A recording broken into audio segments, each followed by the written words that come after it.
Economía y finanzas con Pedro Tello.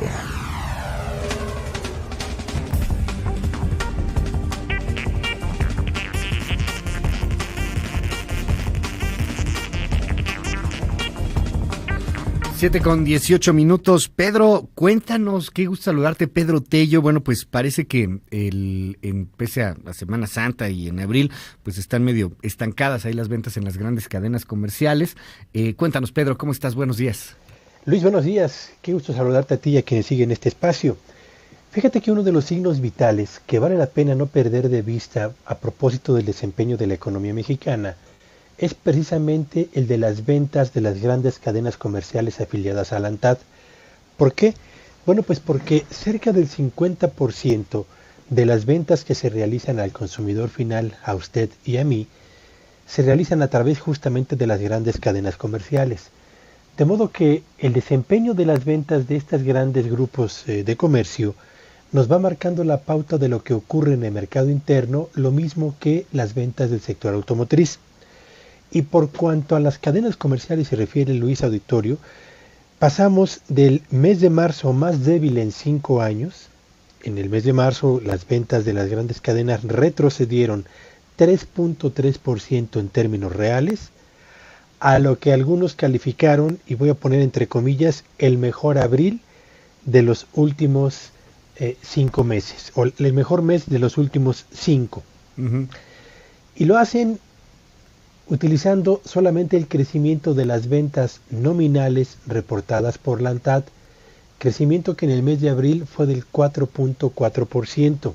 Sí, te tengo ahí por un momento, perdón, Pedro, porque justamente, y nos está escribiendo mucha gente, qué bueno que nos lo aclaras así perfectamente bien, porque pues están diciendo, bueno, ya sabes, todo está súper politizado, entonces dicen, no es cierto, se recuperaron y es la mejor, es como lo mencionas, el mejor abril, pero los invito, ahorita les posteamos aquí esta imagen para tener un poco más claro lo que nos estás diciendo, Pedro, de la nota en El Economista, en donde podemos ver la gráfica justamente, y ahí sí pues nos damos cuenta qué tan buen abril fue, entre comillas. Perdón la interrupción, Pedro, pero no es para dar el contexto, porque nos llegaron aquí algunos mensajes justamente al respecto del tema, que decían que no es cierto, que la ANTAD dice que es el mejor abril, que por qué el objetivo tan pesimista, etcétera. Ya sabes que todo está muy politizado. Perdón, Pedro.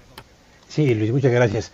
Comentaba yo que, en efecto, el reporte del crecimiento de las ventas durante el mes de abril de la ANTAD habla de un aumento del 4.4% en términos nominales.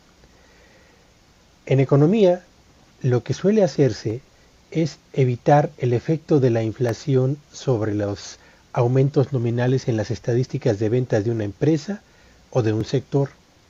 Así que lo que tenemos que hacer con ese número es restarle o eliminar el efecto de la inflación para poder llegar al crecimiento en términos reales de las ventas de este sector. Si al mes de abril la inflación en México fue del 4.4%, eso significa que el aumento de 4.4% en las ventas nominales de la ANTAD prácticamente se desvanece. Y lejos de convertirse en un mes con un crecimiento en términos reales en sus ventas, estamos frente a un mes de abril con estancamiento en las ventas de la ANTAD. Podrán decir, y con razón, tras la caída en términos reales de las ventas en ANTAD en diciembre, en enero, en febrero y en marzo, el hecho de que no hayan caído ya en abril representa un avance. Yo diría, sí, en efecto, es un avance, solo que hay que tener en cuenta que en abril del 2019 se presentó la Semana Santa, que es generalmente un periodo en el que la gente sale más de compras a los centros comerciales y en consecuencia estamos frente a un efecto estrictamente estacional de ventas que no necesariamente refleja una recuperación real en el mercado interno. Lo importante en todo caso, Luis Auditorio, es que no hay signos todavía que anticipen que el mercado interno en México esté pasando de los números rojos que lo han caracterizado hasta este momento a una fase en la cual se anticipe el retorno a números negros o crecimiento en términos reales de las ventas de las grandes cadenas comerciales, crecimiento en las ventas de automóviles en el mercado nacional y mejoría en términos generales de las ventas al consumidor de acuerdo con el indicador del INEGI. De modo pues que tenemos una economía, la mexicana, donde uno de sus motores, el del mercado interno, sigue prácticamente débil en el mejor de los casos, si no es que apagado, Luis.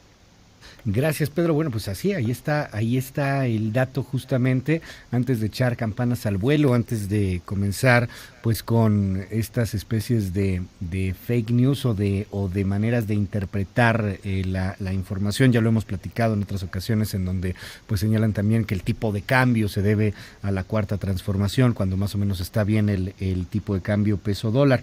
Ahí están los datos, muy lejos todavía de poder echar campanas al vuelo, y al contrario, preocupante en cuanto a los datos que ya también hemos visto, esos y más concretos, la caída en la confianza del consumidor, y que también pues puede empezar a reflejarse justamente en el consumo ya de las ventas y de la misma economía, que pareciera, si no en retroceso, mucho menos en recesión, pues sí se empieza a apreciar un gran estancamiento. Por supuesto que sí, Luis. Cuando el consumidor se da cuenta de que a su alrededor el empleo empieza paulatinamente a debilitarse, porque quienes tenían trabajo lo han perdido, porque quienes están buscando un empleo no lo encuentran, de manera natural, absolutamente natural, la gente empieza a ser más cauta a la hora de realizar las compras. Prefieren generar un ahorro que sirva como reserva para hacer frente a cualquier contingencia en la economía de la familia, que mantener el ritmo de gasto. Eso que empezó a realizarse ya desde, diría yo, el último trimestre del año anterior, se mantiene como la tónica que marca el comportamiento del consumidor en el mercado interno, y que es finalmente la explicación más razonable de por qué ni aumentan las ventas de automóviles y por qué tampoco las ventas de la ANTAD empiezan a reportar números negros. Te aprecio mucho la información y el análisis, como siempre. Pedro Tello, te seguimos en tus redes sociales. Me encuentran en @Petello Villagrán. Feliz martes para todos. Feliz martes, Pedro, gracias.